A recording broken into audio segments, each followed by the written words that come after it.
Evidently, there's nobody from the public to be heard. We may get done with this meeting fairly quickly today. And we then could go to the review of the minutes. And I know I have a couple corrections. I don't know if the latest version we got this morning, I have on page 2, we have to, the second paragraph, we have to change Chief John Stevens to Don Stevens. And I should have caught that earlier because I've heard all sorts of references to him. Yeah, Linda's on now. Oh, there's one. Yeah, there's one of my great allies in doing minutes and things like that. Hi, Linda. Hello, good morning. How are you? I'm sorry, I had a little glitch signing in. I didn't start quite early enough. Yeah, I know. Well, we were just came on too. Yeah, we were. Oh, Deb's on too. Great. Yeah. So we're going down the minutes now. I had a change on page 2, and I also had a change on page 3 that Tom brought to my attention. When we were interviewing the candidates for the state librarian position, Tom at one point said something really wise, and I overlooked because, I see things and hear them. So he listened to how voices were, how, he got an impression of people through listening to them speak, could sense passion, commitment and things like that. So I may have read these minutes, but Tom probably had them read to him audibly. Yep. Using his thing. And on the second full paragraph, Tom McMurdo, you were talking and described this as a golden opportunity, referring to the study group, and that he believes the last time something similar was undertaken was the 1970s. And it reads right now, it's a great chance to take a snapshot focusing on where we are, issues that need to be addresses, and possible avenues. Well, anyways, Tom read through that, and then when I read through it and listened, it sounded a little awkward. So I'd like to suggest that sentence read, it's a great chance to take a snapshot, comma, focus on where we are, comma, identify issues that need to be addressed rather than addresses, and consider possible policy ideas to suggest to the legislature in 2023. And then also, right after that, Tom Frank suggested and that should be importance of having members from outside Chittenden County. So that's all and then that's all I identified. I don't know if anybody else has got anything. I do. Okay, Maxie. And I rarely do, but on page 2, 5th paragraph, 5th line, and I don't actually have the minutes in front of me right now, but I wrote down when I first reviewed them. 5th line. I think it refers to something that I said. If she went on to explain that in some cases, is that it? It just didn't make much sense to me. She went on to explain that in some cases where it seems that location names were not just officially missed, but do appear in our authoritative documents and are otherwise straightforward, it may be possible to bring them directly to the USGS for consideration. Is that it? I think so. It just, we can let it go. It just didn't seem very clear to me. Okay. Well, you're a great writer, Maxie. That thing you sent a few weeks ago, your reminiscences about being down in Bavaria and everything, and your aunt and everything was magnificent. So thank you. Any other Tom McMurdo, you had a comment? Yeah, just in that section that you were looking at, it should actually read 1970, not 70s. Okay. That's an important clarification because it was more than 50 years ago. So was in 1970, that should read. Yeah. Josh or Jeanette, are you making notes about these corrections? I'll just go back. I go back through the recording, so I'll just catch up when I do the recording and do the notes off that. Okay, Okay. thank you. Any other observations, changes, or recommendations on the minutes? I don't have any. I thought that they were very well done. I picked up Yeah. uh, I agree. what you said, Bruce, but the correction addresses versus addressed. But and I think that's a good change. But I thought the minutes were very, very well done. Nice job. Well, I really do want to thank the staff. And when I went on the department's website the other day in the Board of Libraries section, I loved you've redone the formatting and for meetings, and you have agenda, and then right next to it, approved minutes. It really is very clear and a welcome improvement. So I want to thank the staff for doing that, and Tom for your leadership if you helped bring that about, because it really makes it very helpful. So if we have no more comments, if someone wants to make a Says motion. Tom, I move to approve the minutes with the corrections that were mentioned. Second. Okay, Tom moves acceptance with corrections. Linda seconds. All in favor signify by saying aye. Aye. Hi. And all opposed? It's unanimous. This is Deb. Oh, Deb. This is Deb, I'm abstaining. I was not at the last meeting. Okay. We've got it then, a vote of 6-4, 0 against, and 1 abstention. Does that work for everyone? Yep. There we go. Me. Now, we are ahead of schedule. Bruce, I'm sorry. I can't really see who is in the room. That's James Okay. and Josh Muse. Okay. Sorry about that. Hello. Great. The mask is kind of a disguise. It certainly is. Yes. Well, how's it to get out in the real world, James, and actually go to a physical presence there? For someone who's scared of the real world, it's quite an experience. There you go. Well, I think the last in-person meeting we have may have been 2 years ago. Wow. Because I think our next meeting. Snowstorm. Was that the snowstorm meeting? That was the snowstorm. Really? Yeah. Is that the one where Suzanne met with us and we consented on Jason, or was that a year before? I don't remember. It's not important. Well, now we have to go to an organizational meeting and election of officers, term expirations, vacancies, contact information, and the 2022 meeting dates.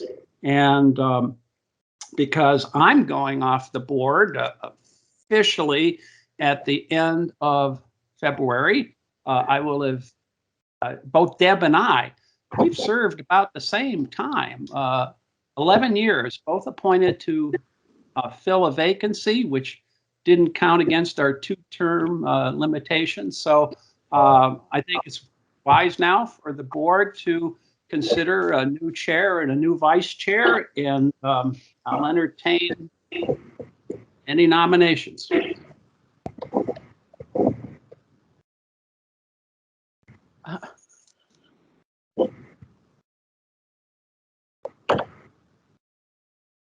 I think, I guess it would be helpful to know a little bit more about what the responsibilities are of the chair and of the vice chair. I've certainly observed you doing an awful lot, Bruce and Debbie. I apologize if I should have looked at this on the website, but I didn't. So I wonder if in a nutshell, somebody could review what the responsibilities are of those two positions. Well, basically the chair presides at meetings, and that can lead to a lot of things. In my experience, we had 2 chairs in the 11 years. The first one was Linda Williamson, who I think was from Heartland, Remember. former librarian and an attorney, and she did an excellent job.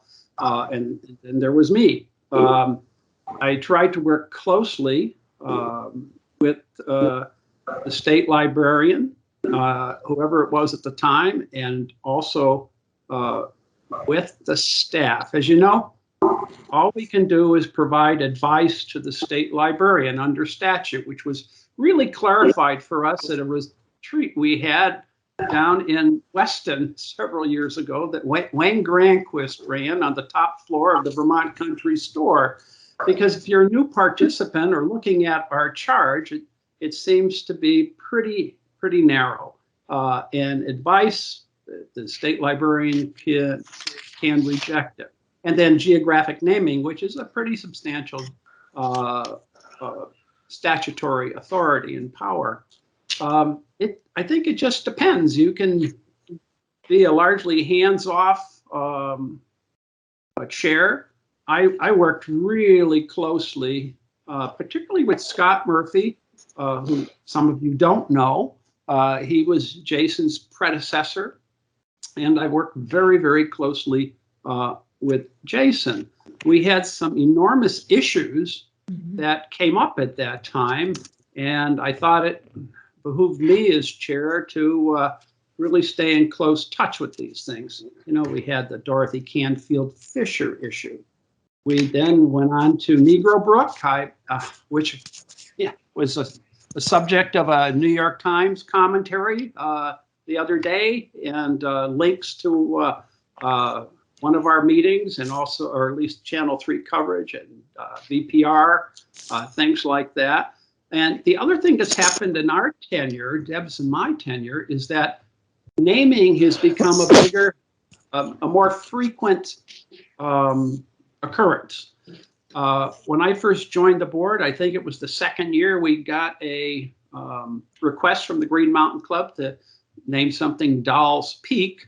I think it was Charles Dahl was the geologist at UVM for years. And then all of a sudden people started to learn about the naming function, and it's become more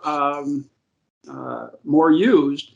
And I think that's one area where I think at least the chair working with the staff tries to make things, make sure that things are in proper order for a public hearing. And it depends, also depends on the staff doing the work. I think we were very fortunate to have Lauren doing it, and now April's been doing it, really riding herd on it, and it certainly makes the chairs and the boards life much easier if everything's done up ahead of time. But the Dorothy Canfield Fisher thing and Negro Brook obviously exploded into a lot of activity, which did take a lot of my time. But it depends on how the person wants to be as chair. So I hope I answered your question satisfactorily. Deb, any thoughts? I have two comments. One is that Bruce, as usual, is very humble about his role as chair, because we all know from having served on boards with good chairs and bad chairs, the chair makes a big difference as to whether work gets done efficiently, well, etc. And so I have to say that the fact that Bruce has been able to, has the experience and the temperament to run very efficient and well-run meetings is an essential characteristic, I think, that is or a necessary characteristic in a chair. And we have been very fortunate that Bruce has those characteristics. And I know that he may speak lightly of his role, yet I do know, from having been in contact with him lots of times over the past years, he took his role incredibly seriously, and it wasn't just getting ready for a meeting 15 minutes ahead of the meeting, but he gave a lot of thought to working with staff as to how the meetings were going to take place, you know. So anyway, yes, but he is right. It is up to the chair to decide what the role of that chair is going to be. So that's on the chair's role. On the vice chair's role, I am very lucky because I don't think I actually ever had to run a meeting. I think Bruce was at every meeting. And so that would have been my job. I do have to tell you a funny story about, very quickly, about Bruce's sense of humor, because on the morning of the Negro Brook hearing that I know Bruce and I talked a lot about, you know, we talked a lot about with Jason, and it was, yeah, as we all know, it was going to be an interesting hearing.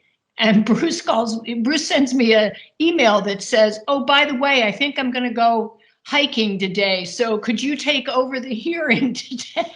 And I'm going, what is he talking about? And it was obviously a joke, but it was the only time that I thought I was going to have to run a hearing. So anyway, thank you for your service, Bruce. Well, thank you. And the other thing too I left out is Deb and I would communicate a lot. You know, one of the things that you know, we meet quarterly, so there are things that can come up in between time, and a state librarian could reach out and ask questions or advice in between. And I don't feel like making ex cathedra pronouncements. So I would talk to Deb, and sometimes we'd connect up with may have with Scott, we did with Jason, just brief things, so that we really do try to provide quality advice. And just, you know, I was nominated in 2010 by Jim Douglas, sort of an afterthought. They couldn't figure out who to fill a vacancy, and Wibbs McLean, Josh Fitzhugh's wife, and we all worked together for governor's things. So how about Bruce Post? And Jim goes, oh, how about Bruce? And I almost didn't take the nomination because I said, well, that board doesn't really do much. And Josh says, oh, come on. It's a nice little board with nice people, and we can have fun. And it certainly has been fun. And I think that I think the board too, I'm not going to take credit for it, elevated itself because we have a lot of experience of people who have, well, we have a sitting librarian, a librarian who, you know, someone who ran the biggest public library in the state, and Maxie, Deb, and Linda trustees. Tom has been a trustees advisory group with, you know, Abel now, and so I think it's a wise state librarian who takes advantage of that range of experience. So again, it's, you know, it's how you want to approach it. So that's enough for me, but certainly need a nomination for chair first. So, and I don't think it's appropriate for me to nominate somebody. Well, Bruce, our silence may tell you that we really don't want to lose you. Well, as I said, Deb and I can serve until we're replaced, but I think it's nice to have rollover and new blood, and hopefully we'll have a new librarian coming on at some point soon. You know, so there you go. I have a question. I think that as I look around the room at our my fellow board members, I think each one of you is capable and has the ability, the talents, etc., to be the chair of this board going forward. Not to put anybody on the spot, but since we are having trouble,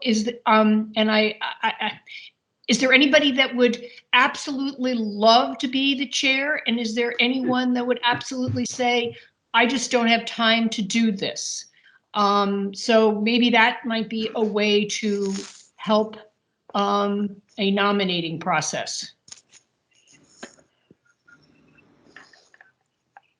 I will Lynn? say that I will say that I do not have time to be chair. As much as it would be a really interesting role, I do not have time to do it. Tom, what about you? Yeah, I can do it. I'm already chair of the ABLE Advisory Committee. Well, could I just jump in, Tom? Before Deb said what she said, asking people to volunteer, you were a person who struck me as being a likely candidate, a good candidate, because of your vital interest in the state library and your interest in the ABLE library, and if you if it's not a conflict of interest of some sort with your responsibilities to the ABLE library, I would like to nominate you. Okay, so we have a nomination from Linda of Tom. Do we have a second? I will be happy to second that. This is Deb. Okay. And I can say it's not a conflict of interest. We're an advisory and then had to just, official responsibility for the naming. The advisory committee to the ABLE library exists as long as the ABLE librarian wants us. There's nothing in statute or anything. So it's very, very advisory. So we have a motion that's been made and seconded. Any comments or? I have a comment. Yeah. I would support the nomination. I think you, Bruce, and Tom are already a team because you used to commute, so I think it would be great. Okay, well then, so all in favor of Tom Frank as chair of the State Library Board signify by saying aye. Aye. Aye. All Aye. opposed?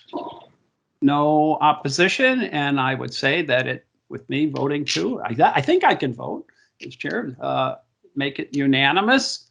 And Tom, maybe I should turn the gavel over to you. I don't know. No, not till the end of the meeting, Bruce. Okay, Yeah. so not to the. You're not going to get off that lightly. And besides, I have Bruce's telephone number. That's just a warning, Bruce. Bruce knows that.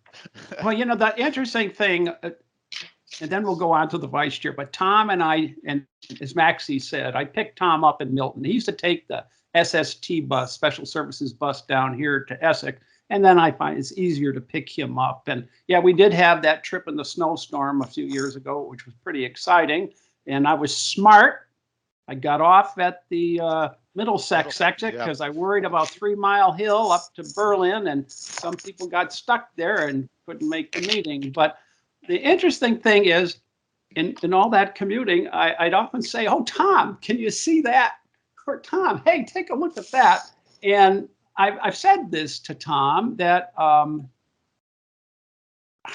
Tom's Tom to me. I don't label Tom as legally blind or anything. And it's been a great experience for me, especially when we did those interviews for the, I think we had 6 people we interviewed out of the 20 applicants. And when he brought this thing up, a particular candidate, he said, I listened to what they said and how they said it. And in writing, you use all 5 senses. Well, Tom did a great job there. So Tom's taught me a lot. So thank you, Tom. And do we have any nominations for vice chair? Deb's gone, so there's who's had the most experience, Linda, or I'm thinking also of, I don't know if you have the time and if you had the experience, Adrian. I'm the one that nominated Adrian first to be on the board, and we keep saying we need, new blood. We finally got somebody. So I'm thinking it would be a good experience for Adrian to get the experience. And Well, thank you for the honor of that, Tom.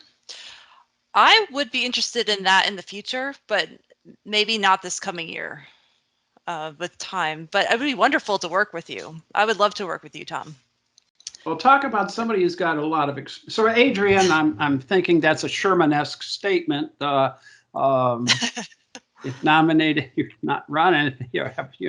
But anyways, someone who's got the most experience is Maxie.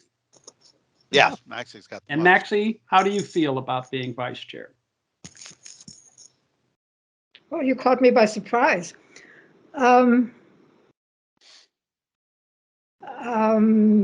With a lot of support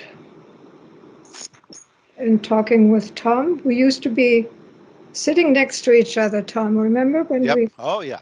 And by the way, if you're vice chair, your primary responsibility is for me to take SSTA when we get back to in-person meetings to get SSTA to Burlington.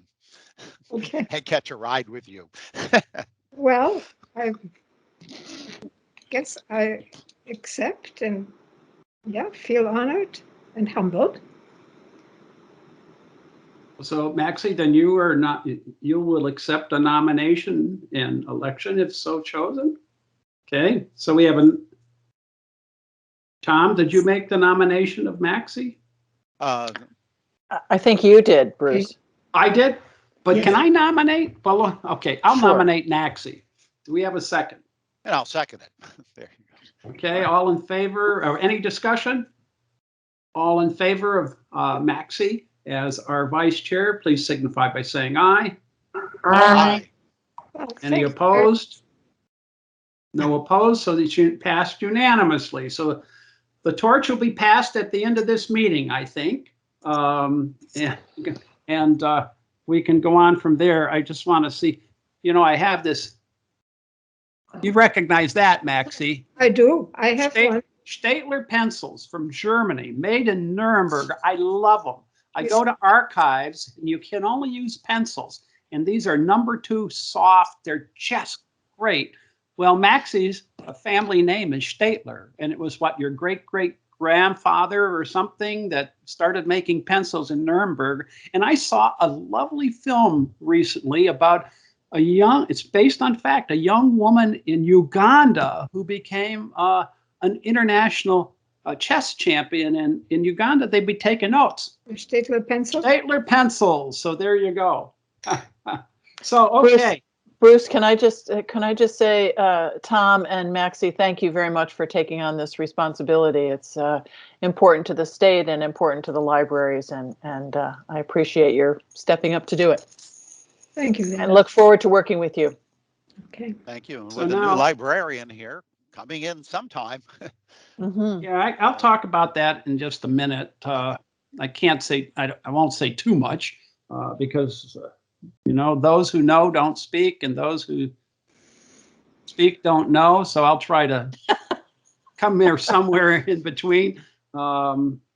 Now we're going to have vacancies and under statute, Deb and I can continue to serve. We don't have to. I'm willing to stay on until my vacancy is filled, but maybe we should talk about if folks have any ideas, submit them to your colleagues on the board or the chair and things like that. I really regret we haven't been able to meet in person for 2 years. And I've yet to meet Adrian and James face to face. And I regret that much. And I hope if this thing, gives us a respite when the board can come together in sort of a little way or a tour of the department, certainly invite me so I can meet Adrian and James, and I'll try to do that anyways. But one of the advantages of that is we've learned to use the Microsoft Teams.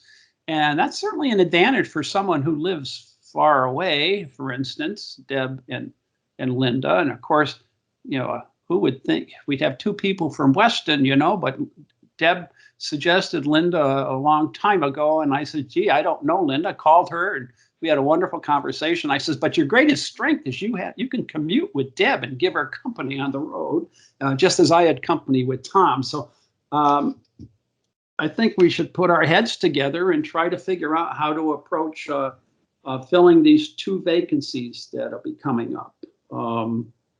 And I've given some thought of it. Tom, in the last minutes, you've talked about we should try to get some people from beyond Chittenden County.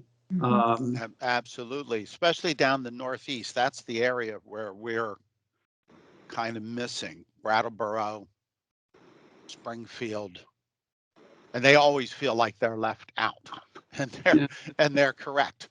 Tom McMurdo, how would we advertise these two vacancies? How could you do that through the listserv or whatever it is? And Yeah, we could do that. You know, and in the past, I remember when Marty was state librarian, I had suggested a librarian. Mm-hmm. And oh my God, she just didn't like that because she didn't want to, I think, you know, her point of view is I don't want to give any group or something an advantage. But I think it's useful to have an active librarian on the board. But we could, you know, having trustees, ex-trustees, policymakers, citizens, interested citizens is something we should consider. So I would hope we could, I don't know how to advertise it beyond the library community listserv. I don't know if the trustees, Jeanette, maybe you can help me have their own kind of announcement thing. Yeah, and the Friends, don't the Friends have a? Yeah. I was going to say, because we have a librarian, we have Adrian there, and Maxie. Deb Friends, before. I think. Yeah, Deb.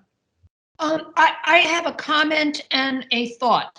My comment is that I, like Bruce, would be willing to serve until my replacement is brought on. So I'm happy and delighted to do that. And like everybody, I do look forward to a day when we all can be in the same room together. That would be really great. I had some thoughts on people who would be appropriate for, not appropriate, some people who might be of interest to the board.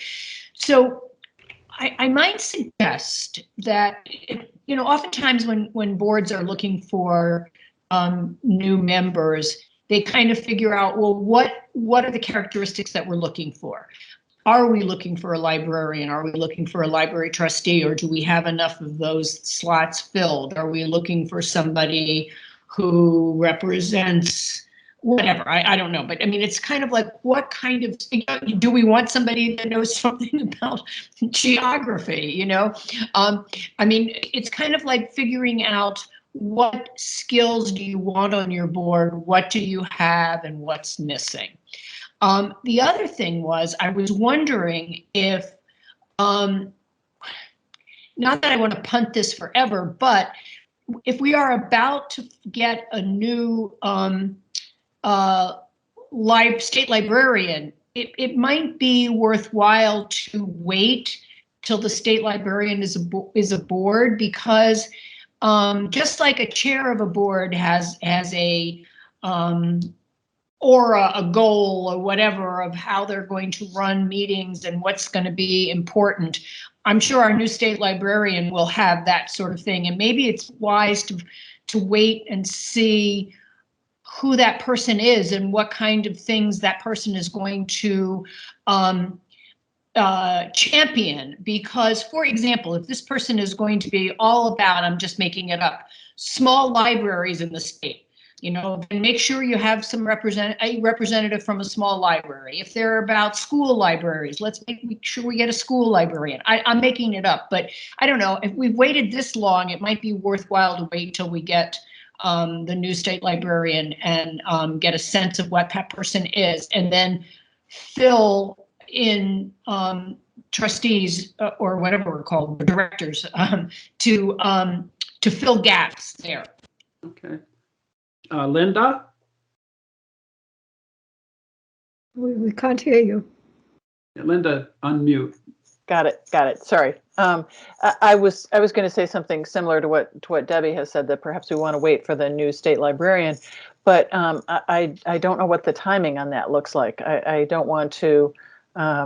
We don't want to wait for too long. As wonderful as Bruce and Debbie are, they also have been probably looking forward to not being on this board anymore. So I would hate to impose on them for too long. But how soon are we likely to have that state librarian? And this next question, of course, would be, how much of a priority is this going to be? Because the person's going to come in and have an awful lot of work to do to get oriented, and there are certainly a number of staff positions that need to be filled. So I don't know how much of a priority these particular appointments would be for the new state librarian.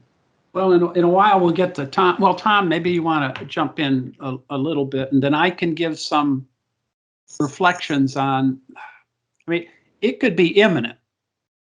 Oh, okay. The appointment could be imminent. Now, as I said, we got done. And Tom, I'm sorry to interrupt before I called on you, but we interviewed 6 people. There was one day, I think, Tom, we had 3 people. Yeah, we had 3. Generally speaking, the connections, with the exception of that first day, which is when we had a triple up because somebody ran into like a power failure. We had good conversations. They normally lasted 45 minutes, sometimes 50.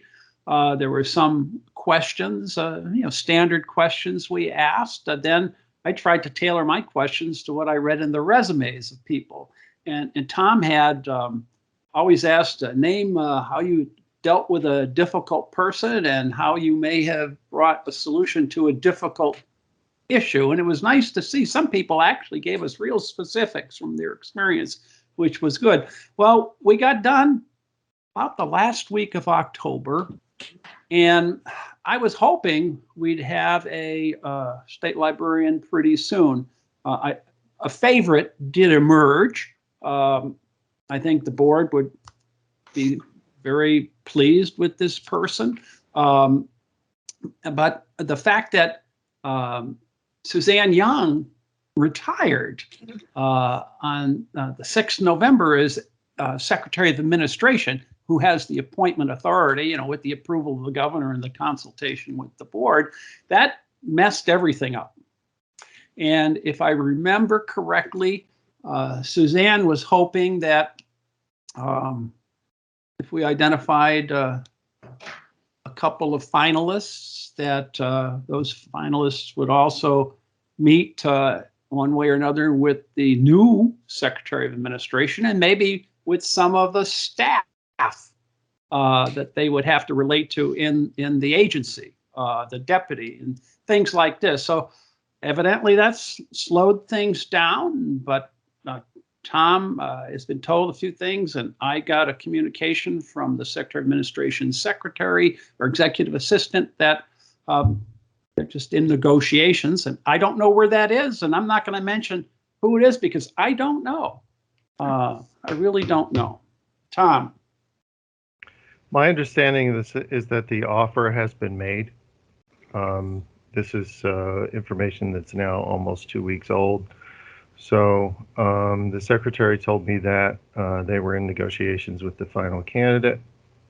I'm meeting with her and Doug tomorrow, and so I expect to have confirmation of that. I was expecting maybe even as soon as last week that there might be a press release about this, so I would not be surprised if this has been executed, that happens this week. So fingers crossed, maybe this will actually occur. If not, I'm not sure what the next step is. So, and the board, and I'm not going to step on our new chair's footsteps, toes here. My suggestion will be we don't meet again until it looks like April 12th, which is the second Tuesday of April. If a new librarian is named very soon, I'd suggest even a special meeting of the board to be able to meet this person, and it would have to be a public meeting. It would have to be open, but we'd have to follow the Have to whatever the announcement. warning and all of that. But we'd have to follow, we'd have to follow the announcement by the Scott administration. Yep. And I think it would be, and I'll weigh in later, based on whomever has been appointed and accepted and appointed to the position and accepted.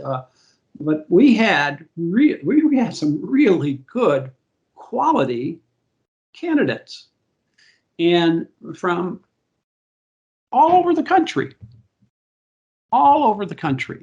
and I was really surprised by that.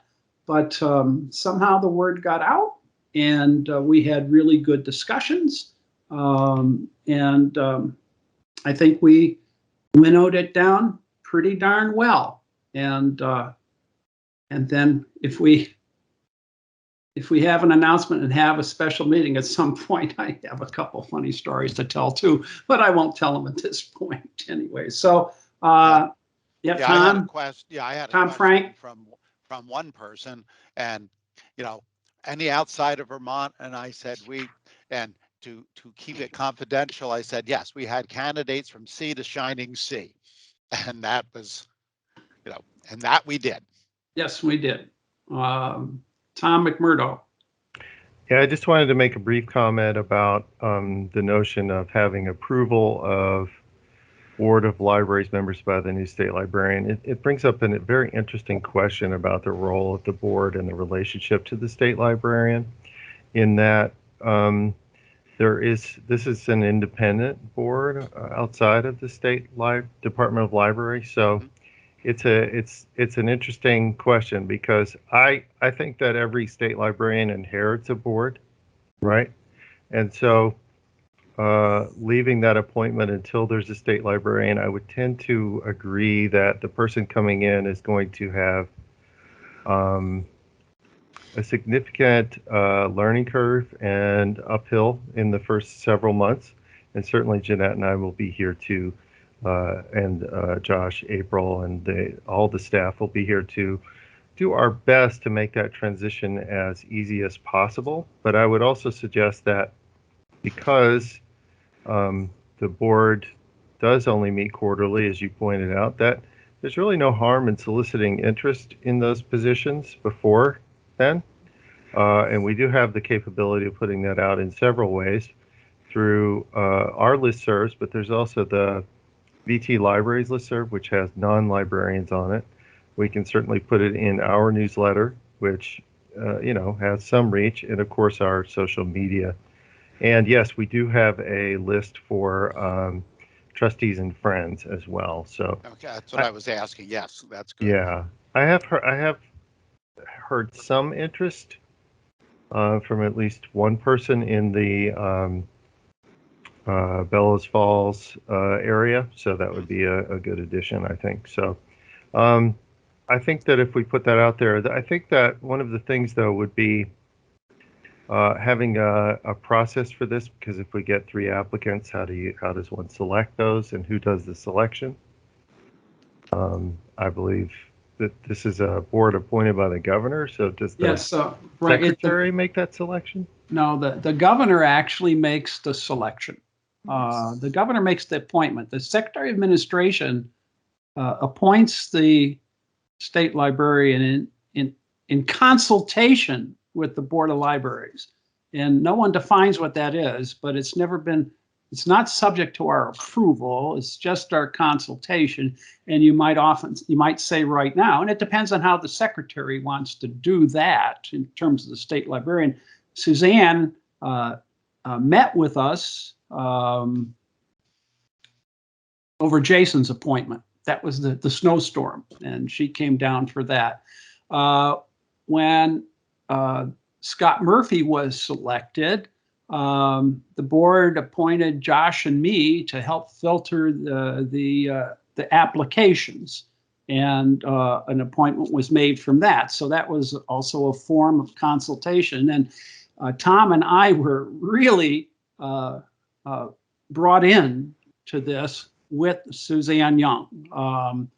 And we, I think when we did Scott Murphy, we narrowed it down basically to two people. One was Scott, who was the interim and was interested.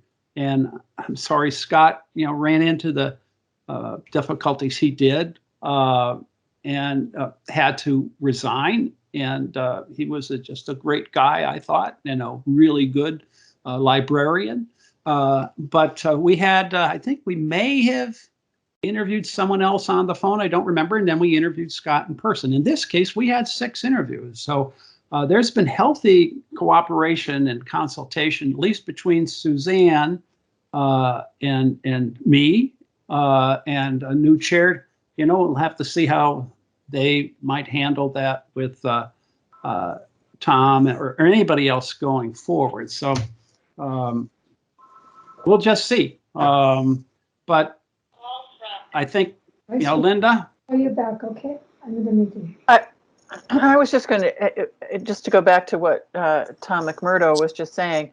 Tom, I completely agree that the state librarian should not have approval powers over who gets appointed to this board. But Debbie's point, I think, was that it would be interesting to know how the state librarian, the new state librarian, what their interests might be. Just have that person have some input on the candidates. And I really like your idea of putting out, advertising in the various venues you're talking about, advertising ahead of time so that we have a group of candidates potentially, or at least 1 or 2. And then maybe the state librarian can make some observations about those, or not. I mean, maybe there isn't time for that. I would also ask: is our number determined by statute? Yes, Okay. 7, and Okay. and the fact that we can serve 2 4-year terms, can be consecutive or cumulatively. So that's all determined by statute. It will be interesting because if it's one of the 2 finalists that we had winnowed down to, and there was even someone else who could have gotten up there, they're all from out of state.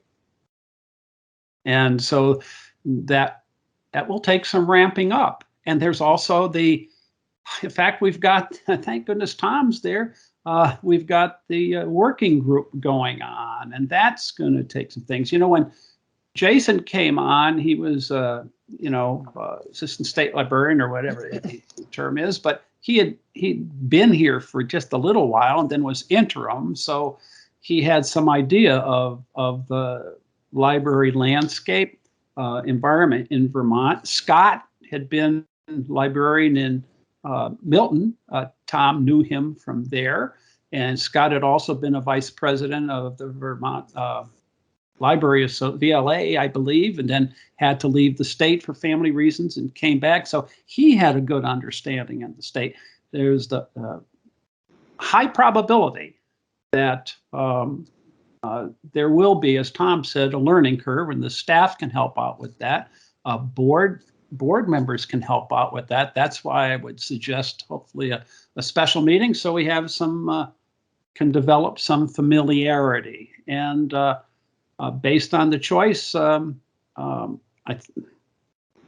think that there's a high probability that you'll be pleased with the choice based on the 2 names we sent forward. Again, I don't know who. So, but I think, I tend to think we ought to try to begin advertising sooner rather than later.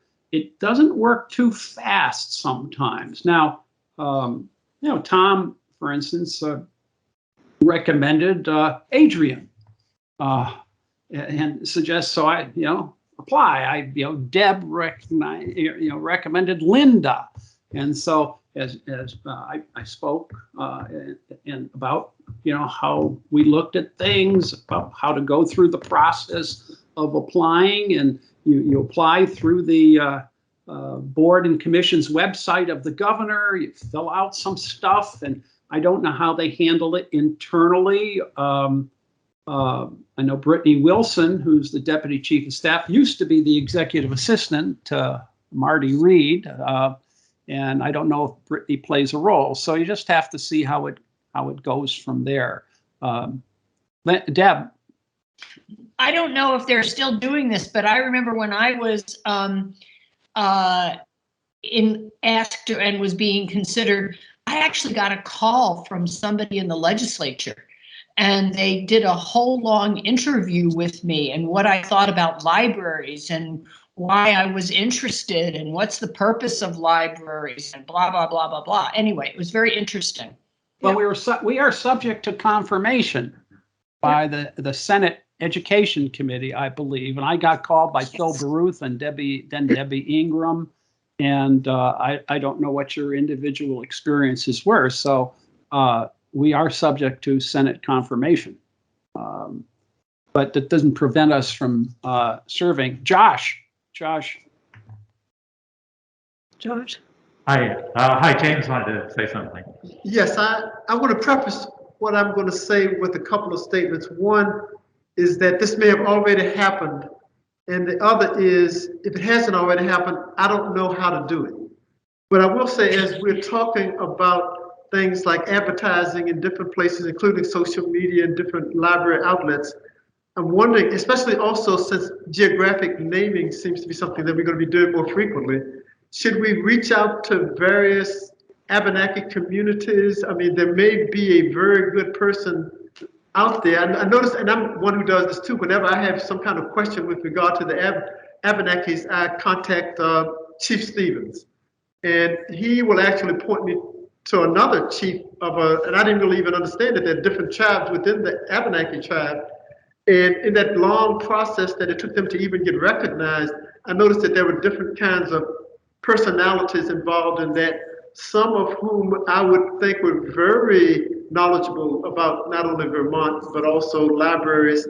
And if we talk about wanting someone outside of Chittenden County, and that the person coming in to be the new state librarian is going to be from out of the state, are they going to really have a kind of, and we're going to be doing a lot of geographic naming, where do the Abenakis fit in terms of reaching out to them to possibly fill a seat on this board? That's a good suggestion and a good possibility. And the chair, I think, can, I think, Tom, why don't you think about that, consult with your vice chair, figure out how to do that. But that's a good point. Speaking of Bellows Falls, I mean, I had suggested to somebody down in Bellows Falls, or Rockingham. Rockingham's the town. Bellows Falls is one of 5 villages within Rockingham, and suggested, it was Peter Bergstrom, who's Mr. Naming. God, the guy does fantastic work, but he said he was too busy, so I don't. But we've also met twice down in Bellows Falls at their library. So we get around this. We've gotten around the state. Well, I think, unless anybody's got any other comments, I think we may have exhausted this, and we're on a track to actually get on time to listen to Tom, hear from Tom. So any other comments at this point? I would just like to second what James just said. I think that's a great idea. Yeah, thank you, both of you. The consciousness has been raised here in Vermont recently, and we actually have, I think, been involved in naming 3 features, at least 2 with Abenaki names. We did Muskashkeek Brook in Plainfield. Muskashkeek means red spruce, and it's up near Spruce Mountain in Plainfield. And that was a totally community-driven effort. Local community, they brought in, I think, Jeannie Brink from Barrie, who speaks Abenaki, is Abenaki heritage, and she helped. And they even had, once we approved the name, had a naming ceremony. I went down to it. They floated a little birch bark tiny handy canoe with tobacco and burning it down the brook. We had a potluck. It was a wonderful, uniting experience. And then we also did Sokoke Falls. And James, what you said about different branches, the Abnakis, Sokokes were the eastern band of the Abenaki. Some people say Abenaki, others say Abnaki. I never get it. Who knows? Potato, potato, tomato, tomato. I don't. But we got some pushback on that from the Agency of Natural Resources that didn't approve of it. But we went ahead and did it. There might be one other name. We also got involved with the proposal to, some of you were here, change the name of Mount Ascutney and to Kaskadnik or something.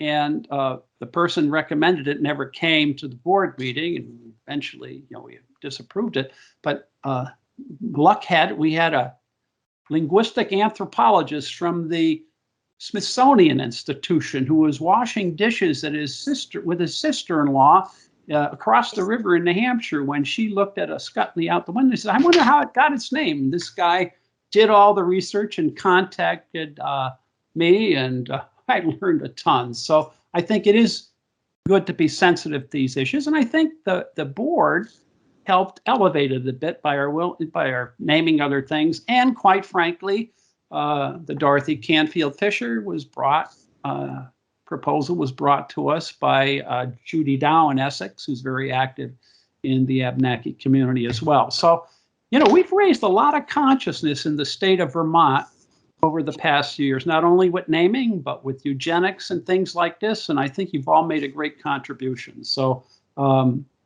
without any objection, I'd like to move to Tom. And Tom, bring us up to date. There's a lot of stuff going on, and staffing issues are important. And thank you for submitting your report a few days in advance to give folks a chance to listen to it. So the floor is yours.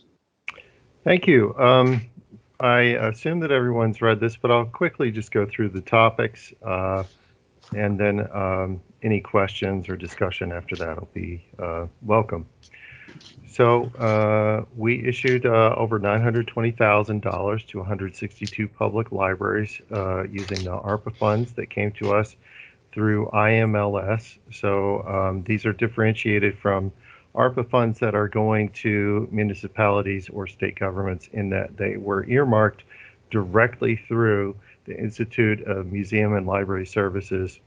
So just like we get our normal grant each year from IMLS, this funding came through that essentially the same pipe, so to speak, but with fewer strings attached. So it is limited by the ARPA requirements as to what it can be spent on. So it was limited in that the money has to be spent by the close of this federal fiscal year. So that's September 30th of this year. So there's some impetus for us to get the money out the door.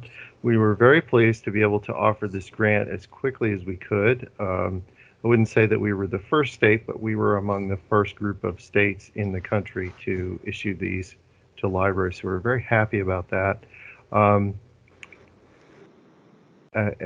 some areas, some worlds, $1 million is not a lot of money, but I think this money is going to make a tremendous impact in so many communities in Vermont.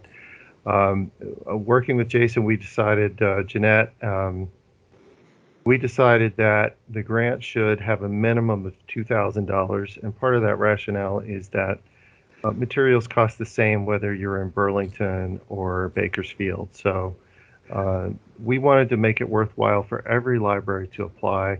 We got a tremendous response, 162 libraries out of 185.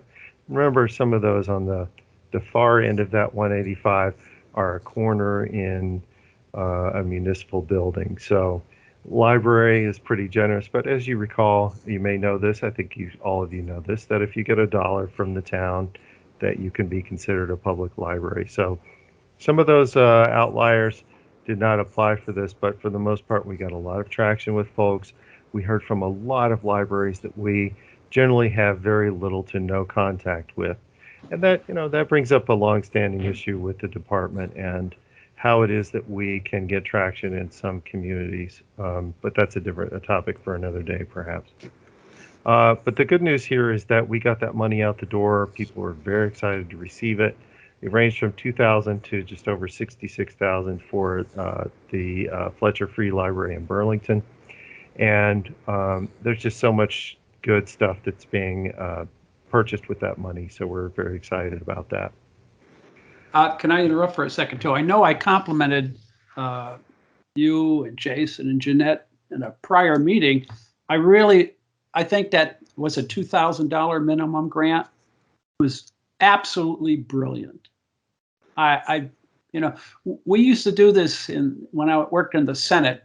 We would stick in what they call a small state minimum for certain federal education formulas. It was 0.5% of the, made a huge difference in small states. And there was a theory behind it too, that, hey, there's certain things they're going to have to do in receipt of these federal funds. So let's make it worthwhile. So I really appreciate that. In terms of reporting back, who do you report, at some point, who reports what, who's doing what, and who do you report it to? Said like someone who understands federal grants. Well, first of all, thinking back on that, I was just remembering that it was actually Jeanette that made that suggestion. So let's give credit where credit is due. That was Jeanette's idea to do that $2,000 minimum. For reporting on this federal grant, it would be just like any other sub-grant that we give, where the library needs to tell us what they've done with the money, kind of what impact it's having. And then we put together a report that summarizes all of that information. And so we've asked people to spend the money by, I think, June. Jeanette, you can correct me if that's wrong, but we really need people. We're kind of emphasizing that people need to spend the money just as soon as they can, so that they can then give us some data back on that. Jeanette, did you want to jump in here? Yeah, really quickly. Hi, everybody. Your mic is up.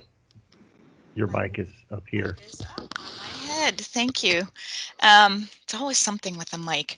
Yeah, it's still on your head though. It's just down closer to your just mouth. down. Sorry about that. Yeah, we're giving everybody, I think, till July 15th. And Bruce, what we're doing with this grant, we wanted it to be as simple as possible for libraries to report on what they're doing, just because it's, they're so overwhelmed when they get grants. So we're doing the minimum federal reporting that they have to do, but we're also asking for a lot of testimonials, photos, social media posts, and things like that, just so that we can report that to IMLS, because IMLS wants that kind of stuff, so that they can come out and maybe do an article on something. So they want the human interest aspect that, I'm finding that I thought they were just robots reviewing this information, but they're humans and they like to see that on the other end. So we've asked libraries to please also share the human interest stories that come with this money as well. Okay. I remember several meetings ago, or maybe in a discussion we had when Jason was here, is there a requirement with these funds or any other funds that are federal funds channeled out of IMLS through the department to local libraries, that they have to identify somehow or acknowledge receipt of those funds? Is this part of it? So they have to do it ahead of time in the grant agreement. So they sign an agreement and then we issue the check, and then they have to send their receipts of things that they've spent. So they don't have to acknowledge that they've actually gotten the money, but they do acknowledge that they will accept the money by signing the grant agreement. Jeanette, I think what Bruce is asking is about the issue we've had with some sub-grant recipients about putting the IMLS language and logo. That kind of acknowledgement. Yes, they're supposed to. And they don't always do it. No. Okay. Well, yeah. Thanks. I just want to interject one personal thing. Jeanette, we flew Lufthansa to Hamburg. Jeanette used to be connected with Lufthansa. And my daughter in Germany does I don't know what you call those round chocolates that have filling, some kind of special thing, and Lindt chocolates, and she gets on and she goes right in and she gives a big bag of Lindt chocolates to the flight stewards, flight attendants, for all they do. And she even does it on the leg from Munich to Hamburg, which is like a cattle car, really. It can be just so. And we had a wonderful experience. And Ani told us going back, whatever they gave, they got back more of in terms of material things the flight crew gave them, but also appreciation. And we flew premium economy, which is a little bit of an upgrade. It was wonderful to have room in your seats.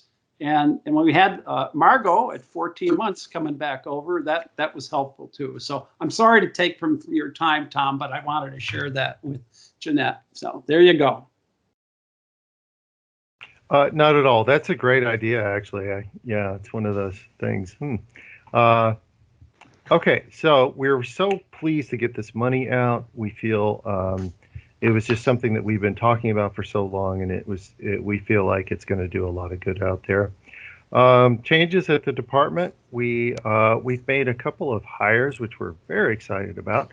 We brought Lucy Fortier on. She is our contracts and grants administrator, and Sam Kelly has come on as temporary administrative services technician. So Sam is actually being paid out of ARPA funds. So her term will expire at the end of the federal fiscal year. Sam was at Liquor and Lottery, her latest job in a 20-plus year career at the state. So she graciously decided to take this job as a way to transition into retirement because she just retired in the fall. So she's been great. And of course, Lucy has already been reviewing our processes and is fixing a lot of things that are going to make life easier and more in line with state regulations, which we always love. We are trying to be a model department in the state in terms of following regulations, and we're getting closer and closer to that. Jeanette hired Tanya Riles. She is currently the acting director of the Jonesboro, Arkansas library system. So that's the public library system there. And we understand in subsequent conversations that she is very well respected in Arkansas and will be considered a loss to the state, which is a gain for Vermont. So we can take a moment to feel sorry for Arkansas, but we will feel very happy for us. So Tanya is wrapping up things there. She wanted to make sure that there was a transition to a new director at her system before she came here and started. So I believe, Jeanette, correct me, I think she's starting at the end of February. I see James has a question. Oh, actually, it looks like Deb had her hand up a second ago, and I wanted to give her a chance if she still had a comment. Deb, did you have a question? Uh-oh, is she frozen? She's frozen now. No. It's frozen, yep. Sorry. I just wanted, it's a comment, I'll just make it real quick. One of the intangibles, Tom and Jeanette, that maybe isn't as obvious to you guys is that for a little library like Weston, getting those grants this past year was so important. It gave them the, I don't think our library director had ever applied for a grant before. So it gave them a level of confidence that they could apply for a grant and that they might actually get it. And so I just want to compliment you on that, because it more than just that money was the whole process that they could do this kind of thing. So anyway, thank you. And Jeanette, you got your hand up? Yeah, thanks for that. That was one of the intentions, and we set it up in a way that allowed people who had never applied for grants before and who were sort of hesitant to be able to easily apply. And we had a bunch of open office meetings where they could just walk in and ask questions and build sort of a network within those open office meetings. So we hope that this really kind of jump started their desire to apply for future grants too. So I really am glad that that is one of the positive side effects that we had intended. So thank you. Okay. Yeah, Jeanette and the team did a really excellent job of reaching out to libraries. And I think just to follow up briefly on this point, we understand that we've come out of an era, a long-standing era of 50 years or more, where the department was doing a lot of hand-holding and perhaps filling in roles that hindered small libraries' independence and capability. And so we are doing our best to make sure that we're giving people the tools and the experience. And your point is well taken. Being able to apply for and receive money, I think we all remember the first grant that we did where that happened, and how important that was, and how it opens that door to say, I am not alone out here, and there may be other opportunities where I can actually apply for a grant with other funders, and maybe it starts to get that cycle of thinking going where you begin to look beyond the border of your town, and that's really what we're trying to do. So thank you. Josh, did James have a question? No. Okay. No. Thank you, though. Back to personnel, I guess. Okay. Yes. We did. This is not in the notes, but we did offer the executive assistant job to someone who was an extraordinary candidate. She has a PhD in history, a library degree, and is working as an executive assistant right now. And we thought we'd hit a home run, but she passed. So it's probably best that this is one instance where it is best that the new state librarian select that person. So that will be something that will come soon. Right now, I am hiring for a cataloger, a technical services librarian, so that job is out. That's the only active job listing we have at the moment. Josh, can you manage the lobby, please? I'm getting a notification there. So moving on, the working group met on November 12th. Our next meeting is this Friday. It's interesting running a new working group like this because there's no real established precedence for that in terms of how this goes. But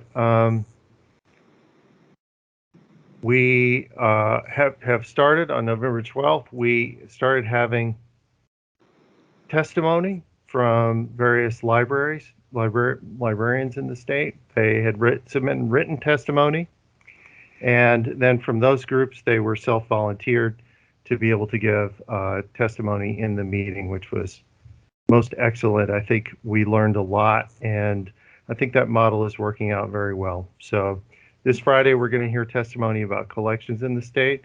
So what we're doing is we're going through each topic in the working group and having people give testimony. So you're welcome to attend this Friday. It is the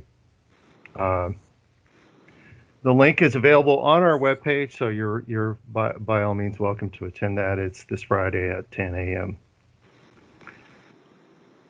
Let's see. Josh, Can I make just a comment on the personnel issues, and then I'll turn to Maxie. Maxie's got a question.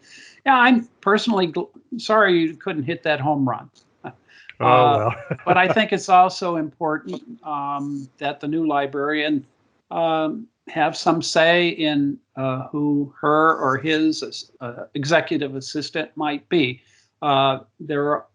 All the staff in the department are classified service except two positions, the state librarian and the executive assistant. They're exempt. And that executive assistant can make a huge positive difference. And we've had experiences where it hasn't worked out that way. And that really hobbles, I think, the department, and it hobbles the state librarian in many ways. So, and I think I've seen 4 or 5 executive assistants in my time here. One only lasted about 2 months. That was an interesting experience. So I'm sort of happy that that's working out that way. So sorry to interrupt. Maxie, you had something. Just a comment. I appreciate your thoughts about the working group. It's going to be difficult to get them into a cohesive group, and that may take some time. So I understand what you're telling us. Well, I think we hit our stride at the last meeting. It felt good, and then it was that feeling was reinforced by people's feedback about the meeting. Not only the people hearing the testimony, but those giving it. And I felt that I think that we're getting a real picture of what it looks like on the ground in Vermont in terms of libraries. So if that isn't the purpose of the working group, I think it really is. So converting that stuff into a cohesive report, though, Maxie, I think is going to be an interesting task, but we will get there when we get there. We've got some time before then. So how are the academic librarians participating? Well, I've been talking with Bryn over at UVM and also Mike at Middlebury. So that's certainly open to them. It has been promoted to them. I haven't gotten a ton of traction with them in terms of this working group yet, in terms of people beyond those two. So we'll see. I mean, I'd love to hear more about that because that is part of this report. Fortunately, the school librarians are deeply involved in this already, which is so nice because I always feel like a lot of the work that we do kind of leaves them out a little bit. And so I'm always reminded of what Scott Murphy said. As soon as he became state librarian, he said, "We are the Department of Libraries, not the Department of Public Libraries." Mm-hmm. Right. And I've tried to take that to heart and continue that in our work. So having the school librarians have a voice in this and be very active in it has been great and refreshing. And I'd love to see more activity from academics. So we will continue to push that out as we have and see if we can get some traction with them. Moving on. Josh has been doing a weekly survey of public libraries regarding COVID. It's been very interesting to see the trends in that data, going from about a quarter of libraries requiring people to wear masks back in July to something like, I think we're up to like 90-something% having some mask requirements for patrons, and then seeing trends moving up for staff required to wear masks. So as you can guess, that has the changing COVID from Delta to Omicron has certainly impacted libraries, and we're keeping track of that data, which I think will be, it's not only useful in a day-to-day perspective, but also as a retrospective in the future. So I'm really happy that Josh is doing that. We are really excited because we're almost ready. Almost all the signatures are done on the ebook and audiobook platform. So we're looking at launching that here in the next few weeks.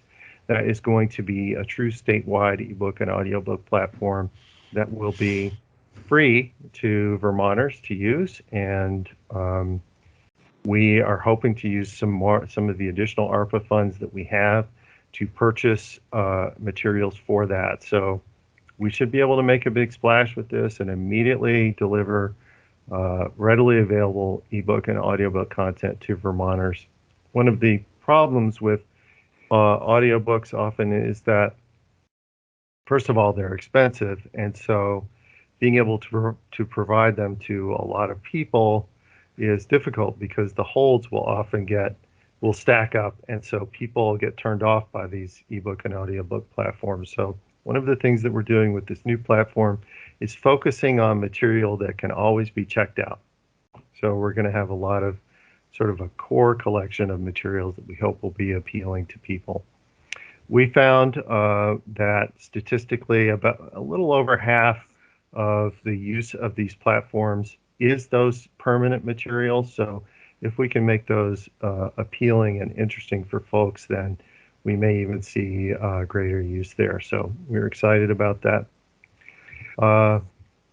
Legislative session, we are keeping an eye out. We don't have any legislation that we've specifically put in this session, which is a change from the last couple sessions, but we're looking at it every day, making sure that anything that might affect us is within our, well, we're keeping up with it, let's just say that. So we're looking at committees and testimony and summaries each day. So, and then finally, I think, you know, we're in good shape. There's a pretty good mood in the department. I think morale is high. I think we are continuing to push things forward and do what we can. Obviously, it'll be nice to have a new state librarian and new executive assistant and have all our positions filled and see what that's like for the first time in a long time. We'll be looking forward to what we can do with the full staff. So I think that's a pretty quick summary. There's other stuff going on, of course, there always is, but if there are any other thoughts or questions, I'm happy to talk about those. Well, one thing I want to just point out is I know, Maxie, in the last board meeting, looking at the minutes, I know you were concerned because there were so many vacancies and you didn't want the legislature to get the impression, oh, we can keep doing the same things with fewer people and save money. So Tom and I did email about this. This is the second year of a biennium, so you don't have a big budget proposal. You have a budget adjustment act, but we're pretty good. We're in pretty good shape that way, do you think? Yeah, absolutely. We're asking for a small increase of about $30,000 this year. We've been flat funded, I think, the last couple of years, so that will help. It will help us with just some operating stuff. Of course, one of the things we always are aware of is meeting that match and maintenance of effort to make sure that we get our federal money. So we're in good shape with that as well. I think all in all, this is, if the budget passes as we proposed it, we should be in pretty good shape. Great. Well, and I want you to, I mean, I'll speak on behalf of the board. Please pass along to the entire staff our appreciation. Yes. For the work you've been able to do with so many vacancies and with the loss of a very dynamic leader too. And Josh has been great on the technical things and getting the minutes posted within the required, I think, draft minutes within 5 days of the meeting. And you could see it goes pretty easily. And I know we're going to transition to April in a minute to talk about what may be coming up with naming. And April's done a fantastic job too. And this is in addition to what, you know, they were doing before. So I just want to thank everybody for doing that. Now, April, are you there? I am here. Well, thank you, April. April's really been riding shotgun on this. We don't have any geographic naming hearings scheduled for today, but obviously she's given us a heads up on things, and she can go through that. One comment I just want to make just a few administrative comment.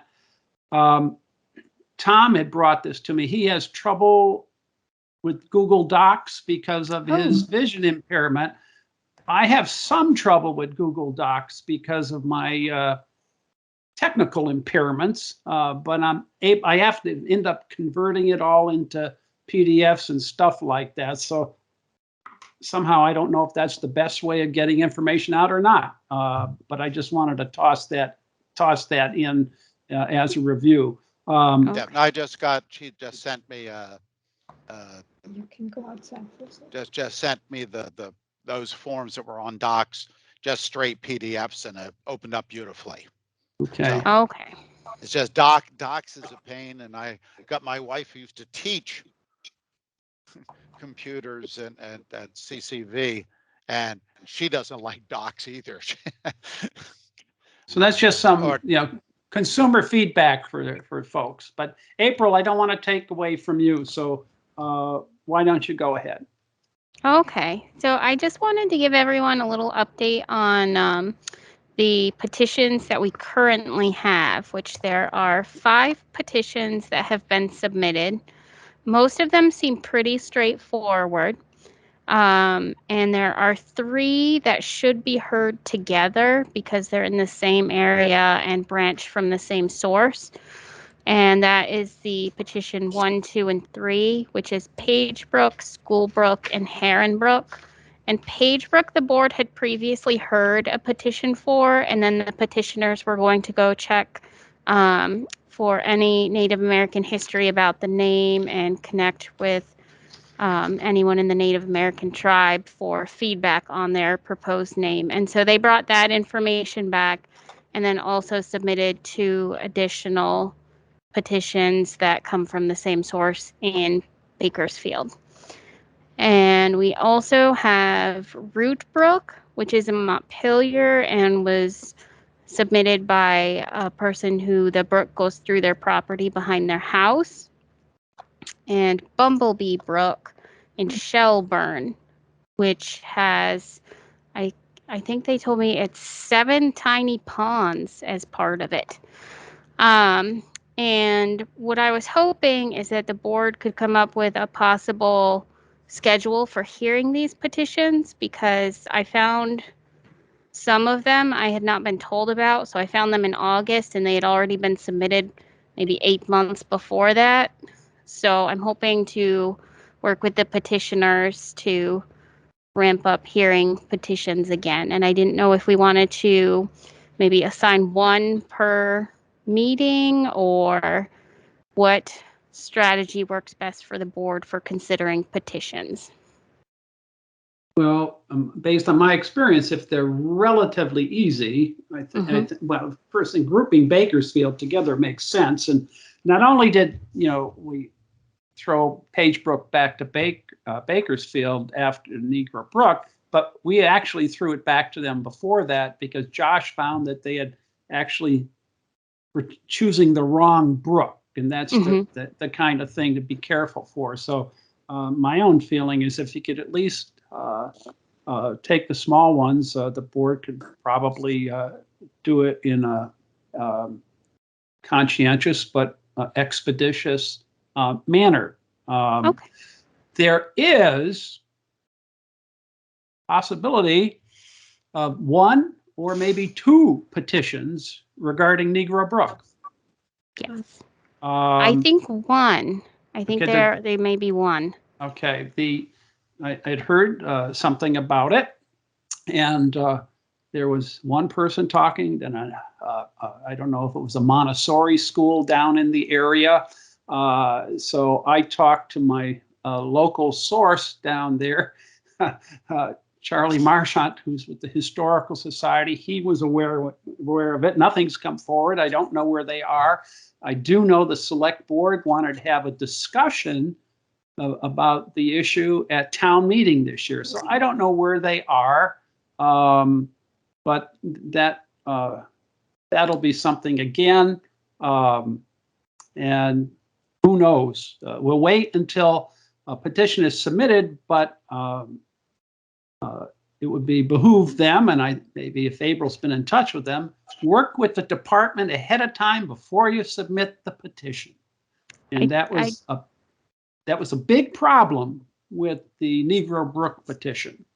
First of all, not working with the department and then ignoring some concerns raised by the department, and it became a big issue. It could have been anyways, but so do you have any insight on that, April? I did hear from one person asking about the process and requesting the actual petition form. And I emphasized that we like local input, and they said they had already been in touch with the select board. So it sounds like at least the one petition is working through the process correctly. Okay. Well, thanks. I wanted the board to be aware of that because obviously folks want to follow up and maybe learn from the past. I've heard names thrown around. So anyways, we'll see what happens. Any other thoughts and ideas, April? for the current petitions, I was wondering if the Bakersfield ones could be grouped and heard at the April meeting, and then for Root Brook and Bumblebee Brook for the next meeting after that, since there's two of them. And that way I could let the petitioners know far ahead of time when the petitions will be heard and when those meetings are. And it will help them with their planning as well. Well, I think we could just get a sense of the board. I don't think we need to necessarily vote on So it. I'll What do be, you- No. so I'll be chair. So I'll Yeah. be chair in April and July. Yeah, that makes sense. The Page Brook should be very simple because it was as Bruce had said, they didn't know which branch was going to be Page Brook. So they had decided that, and that's been clarified, and that it's just the other two are little tiny tributaries Yes. of Page Brook. So that shouldn't be any issue as long as they went through. They contacted Don Stevens and the Abenaki to do that, and it looked like at least the names for the other two aren't controversial at Yes. all. And as long as now that we are contacting the Abenaki, and if they've gone through the process, that looks pretty good. So yeah, so July would be fine. Deb, did you have your hand up? Yes, I just had a comment, which without getting too much in the weeds, I thought I noticed, April, that a bunch of the applications had not gone to the select board. And I just wanted to raise that issue as to whether we think going forward, we think that's important or not, or whether you planned on having them go to the select board, because I know that with some of them, we have been a little bit more firm about going to the select board, and I just want to be consistent in how we handle applications. Yes, I do ask them if they have checked for local input. I specifically say the local select board, and some of them will tell me, yes, look, this chairperson signed it. And so it varies from petition to petition, but I do ask them and remind them that we appreciate local support, and some of them have mentioned that a select board member wants to come and testify on their behalf, but giving them a timeline for when the petition will be heard also helps them figure out when they need to approach the select board, and also make sure at least someone from the select board can come to the hearing. I have a question. What about, don't the federal, USGS guidelines, BGN guidelines sort of say that they would like to see some sort of expression of local support? I don't know what it says. Can you?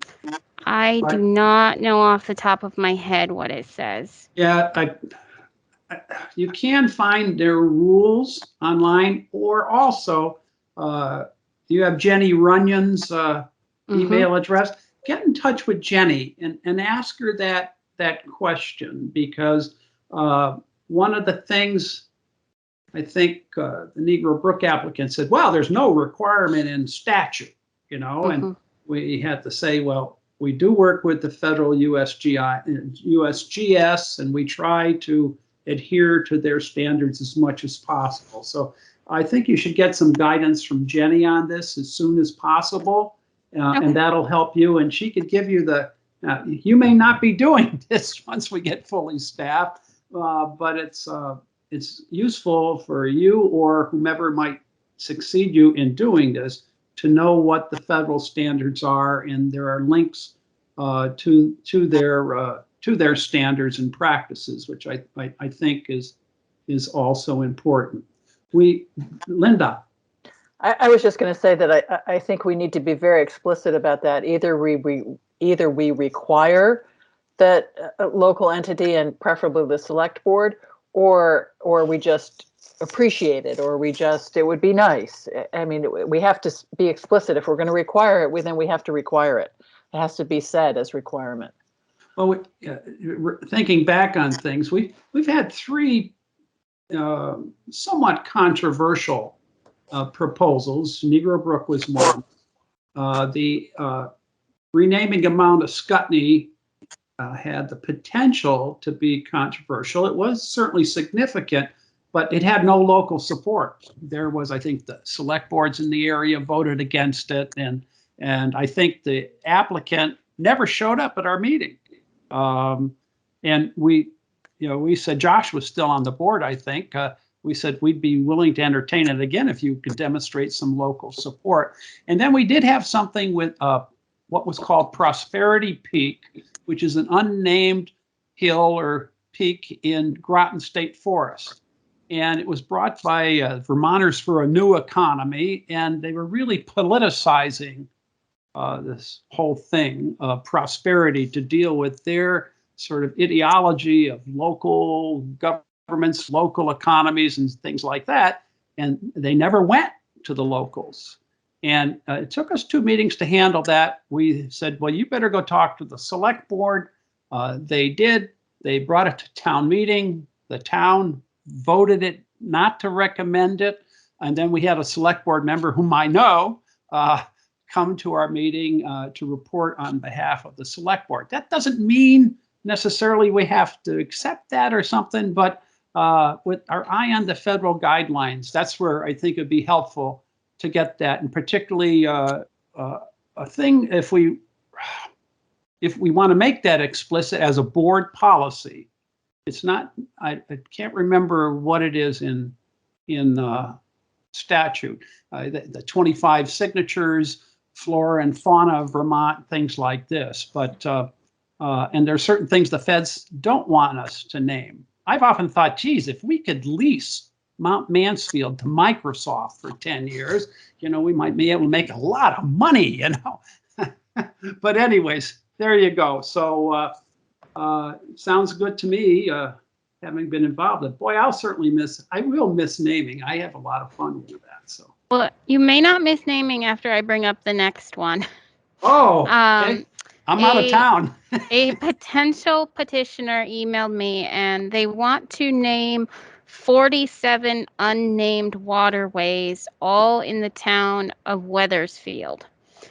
And so I put the background in the report that I sent, but I also have some questions from the petitioner that I needed answers from the board on. And I mean, the main question they had was, do I need to submit 47 separate petitions? Well, we've done this before, at least twice before, and I can't remember Peter Bergstrom from down in Rockingham. That's not him, is it? No, it's not. Okay, you should go back and see how we did it then, because I think we did it en masse, and I think that's how Peter handled it. I'm willing to write Peter and have him get in touch with you. I just don't remember. I'd have to go back and look at the minutes. But we had two meetings, both in Rockingham, and we named a bunch of waterways at one time, and then we named several other geographic features the second time. And they were all separate proposals. Each of them was a separate one that we voted. I think a separate peak to a peak that had been named. Yeah. But look at it. Our precedent is look at Page Brook, because it's the same thing, but we have 3 separate names. Mm-hmm. So I think in the past, it's always been, because it has to be a name that's approved. So I don't know. We'd have to go back and look at the minutes. I'll get in touch with Peter. Tom McMurdo. Yeah, just real quick. I think it would be in the interest of the petitioner to put in separate petitions, because if there's one name out of the 47 that gets rejected, you have to reject the entire petition. Yeah. So, I mean, it's a lot of work, but 47 waterways in Wethersfield? Mm-hmm. Some of them must be like gutters, right? Well, it's interesting. when we did Peter Bergstrom's first run of, I think, Streams and Brooks, we had somebody from ANR, I can't remember her name, she still may be there, and she emphasized to us, I think Debbie and I were the only two that made it in person to Rockingham, and we had a few more online with a telephone line strung outside from the first floor up through a second floor window. It was pretty exciting. And it just stretched far enough so that we could connect a phone in that room. But Marie Canuto, I think was her name, with ANR, and she said, this is very valuable. It may seem superfluous to us, but she said, no, it really is valuable when we have a name we can address specifically for regulatory reasons. And of course, it also gets identified with the longitude and latitude coordinates and registered. But she emphasized to me, no, this is not some sort of passing thing. It is important. So I don't know. I'll go back and look at that stuff too. But I think, yeah, you need some guidance on this. And Tom's point is excellent. So I don't remember, Deb, did we take separate votes on each name?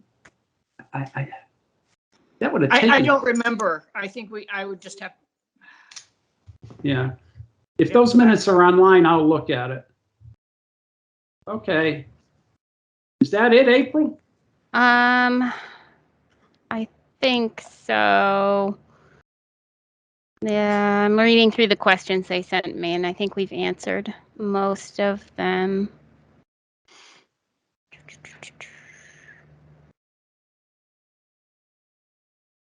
They did ask if they need to send their draft petition to other state agencies for comment before sending the final petition to us. And I think they only need to send it to other agencies if it's state-owned land, correct? Like a state park? I'd have to go back in and look. I remember we would reach out to state agencies too, but I just don't remember at this point. We'll have to look at that. If there is something in the statute where if there is a change to a state feature, the agency has to be involved. But I think we also consulted with the agency. For instance, on all those waterways down in Rockingham, we had a representative from ANR, brought them in for consultation. The only name, they did oppose one name, and that was changing Brockway Falls to Sokoke Falls, which the Abnaki name, and fine, thank you. And we approved it anyways. So I'd have to go back in and see what the minutes were like then. So there you go. Anything else? No, that was it. Well, thanks again, April. And again, April, I appreciate you doing this. It's been wonderful. Well, we're doing well. We've got 6 minutes left. We have any other business people want to bring up? Deb had something. Didn't you have something? Okay, Deb. I have something. I actually have a resolution to be adopted by the Board of Libraries as of today, 1/11/22, upon the retirement of Bruce Post as chair of the board. So I want this resolution to appear in the minutes. And the resolution is, whereas Bruce Post has served on the Board of Libraries for 11 years, 9 of which as chair of the Board of Libraries.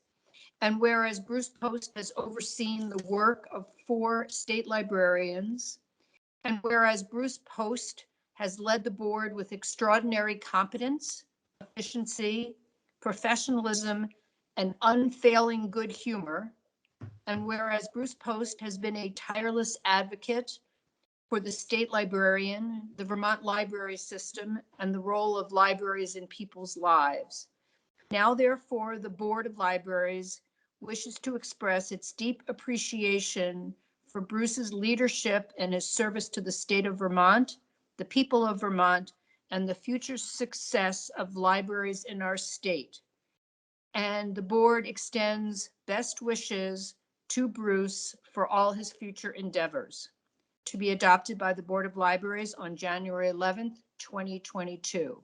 And I will make a motion to approve that resolution. And Tom, And- I will second it. Second. All in favor, say aye. Aye. I'll abstain. Somebody notice asked. I turned off my camera. Thank you very much. I mean, I may be at other meetings, I don't know, but it's been absolutely a fantastic ride. I have learned so much in the last 11 years. And I got particularly close to Scott and Jason, who taught me a lot. Staff there has taught me a lot. Are going to other communities. We've been up to St. John's-Bury Athenaeum. We were in Waterbury twice, in Rockingham, believe it. We were in Norwich, Manchester. I'm going to leave something out. Oh, Champlain College, St. Mike's. Really taught me a lot. And I think it helps the board understand its role as an advisor to the state librarian. Marty Reed said when she became state librarian, she asked her predecessor, I won't name the person, he said, well, what do I do with them? And keep them entertained. And I've often thought that that was a really bad idea, because particularly the experience we've got with people on this board now is very, very helpful. And I've just loved doing it, and I've loved meeting so many of you and becoming close to so many of you. And before I move for an adjournment or anything else, I remember, I think it was when Marty Reed left the department, they had a party for her, and I went down, and I made the comment, the French word, I think, for freedom is libre, Libre, I think. And the French word for book is livre, Livre. And the two are so closely connected, especially at a time now when people want to have, alternative facts and alternative truths. And we've seen in the pandemic and various things how important our libraries are in their communities and for community services. And the department over the last 15 years has been rocked by so many budget cuts and layoffs and things like that. But I just think the department is really a great catalytic agent for libraries in Vermont. And I want to thank all the staff and I don't want to say anything more. I feel very fortunate. Thank you. I'm going to turn off my camera. Thank you, Bruce. Well, thank you all. And without then, we can, my goodness, 11:59, a minute early. But Wait, can I? Yeah. I'm Linda? sorry, I'll be really quick. I just want to thank Tom McMurdo for your great work, Yes. standing in as interim state librarian. The clarity of your thought and the clarity of your reports and your grace and just moving right in has really been wonderful. So thank you for that. Thank you, Thank Tom. you so And- much. I really appreciate that. And we hope you get a bit of a respite soon. But you're going to have to, if we have that new librarian named, you and Jeanette and others, we'll have to help that person get their feet on the ground fairly quickly. And I'm keeping my fingers crossed that the governor will appoint who I think, and I think it'll be a really great asset to the department and the staff. So unless any further comments, I'd like to entertain a motion to adjourn right here exactly at noon, according to my computer. Which is usually I move that we adjourn. Do we have a second? Second. Okay, Tom motion. Linda Non-debatable second. motion? Yep. Yep, all in favor signify by saying aye. Aye. No, and everybody's unanimous here. And again, thank you all, and we'll be in touch, obviously. And from the bottom of my heart, thank you for being such wonderful colleagues. Bye-bye. Bye. Pleasure. Thank you. Bye-bye. Okay. Okay.